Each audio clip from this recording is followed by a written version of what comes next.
ಇವತ್ತು ಆ ಮನೆ ಹತ್ರ ಹೋಗಿ ನೋಡ್ಕೊಂಡು ಬಂದ್ಬಿಡು ಏನೋ. ಅಲ್ಲ, ಈ ಹಾಳು ಬಿದ್ದ ಮನಸ್ಸು ಆವಾಸ ಹುಡುಗರಿ ಹಾಕ್ಬೇಕಿತ್ತು.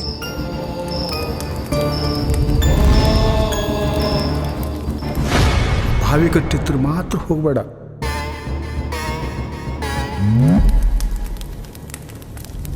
ಕುಪ್ಪಣ್ಣನ ಮನೆಗೆ ಹೋದರೂ ಎಂಥ ವಿಷಯ ಗೊತ್ತಾಗಲಿಲ್ಲ. ವೆಂಕಟೇಶನ ಮನೆಗೆ ಹೋದರೂ ಏನು ವಿಷಯ ಗೊತ್ತಾಗ್ತಿಲ್ಲ. ಕೈ ಮುಗಿದು ಹೇಳುತ್ತೆ, ಅವ್ರನ್ನ ನಾ ಸಾಯಿಸ್ಲಿಲ್ಲ. ಮತ್ತಾರು ಮಾಡಿರೋ ಇದನ್ನು?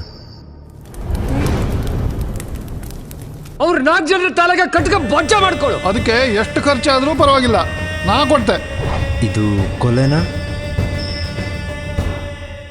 ಅಥವಾ ಆತ್ಮಹತ್ಯೆನಾ?